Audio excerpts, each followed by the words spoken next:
Iran के राष्ट्रपति Masoud Pezeshkian की अमेरिकी राष्ट्रपति डोनाल्ड ट्रंप के बयानों पर तीखी प्रतिक्रिया। कहा उनकी खोखली बयानबाजी का जवाब हम कार्रवाई से देंगे।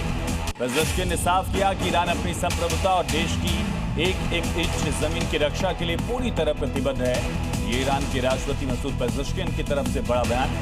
डोनाल्ड ट्रंप के बयान पर तो अमेरिका ईरान जंग सिर्फ हथियारों से नहीं लड़ी जा रही है, बल्कि दोनों पक्ष एक दूसरे पर साइबर अटैक के लिए साजिशों का जाल बिछा रहे हैं और इसके लिए फोन से लेकर आसपास के इलेक्ट्रॉनिक डिवाइस और इंटरनेट का इस्तेमाल किया जा रहा है। देखिए, मिडिल ईस्ट में युद्ध के बीच एक ईरान की साइबर साजिशों का खुलासा हुआ है। खुफिया रिपोर्ट के मुताबिक ईरान ने मिडिल ईस्ट में अमेरिकी सैनिकों और सैन्य ठिकानों को ट्रैक करने के लिए मोबाइल नेटवर्क और स्मार्टफोन डेटा को हैक किया था। रिपोर्ट में दावा किया गया है कि ईरान ने ट्रैकिंग के लिए एड डेटाबेस का भी यूज किया है। अमेरिकी अधिकारियों के होटल्स को भी ट्रैक करने की कोशिश की। इस खुफिया रिपोर्ट के खुलासे के बाद सेंट्रल कमांड ने सिक्योरिटी बढ़ा दी है, लेकिन डेटा ट्रैकिंग की वजह से अटैक के पुख्ता सबूत से इनकार किया है। बड़ी खबर इस वक्त की आ रही है फिलीपींस के मिंडानाओ से, जहां पर 6.5 की तीव्रता के भूकंप के झटकों को महसूस किया गया। कई इलाकों में महसूस किए गए भूकंप के झटके। फिलहाल किसी बड़े जान माल के नुकसान की खबरें नहीं मिल रही हैं, लेकिन 6.5 के भूकंप के झटकों को फिलीपींस के मिंडानाओ में महसूस किया गया है। अमेरिका के टेक्सास में लगातार तूफान के चलते भारी बरसात हो रही है और इससे कई इलाकों में बाढ़ जैसे हालात हैं, जबकि आने वाले दिनों में 1 फुट बरसात की संभावना दर्ज हो रही है।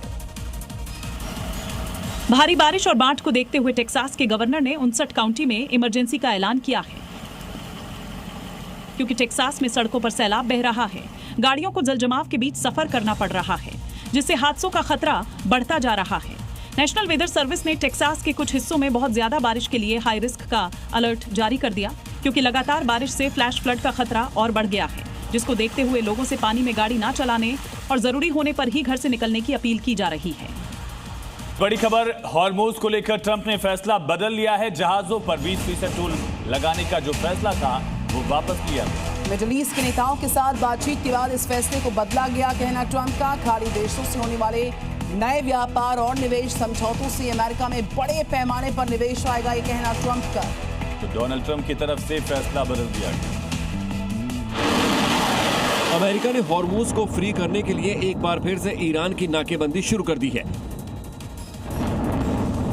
लेकिन उससे पहले अमेरिकी सेना ने ईरान के सैन्य ठिकानों पर ताबड़तोड़ बमबाजी की।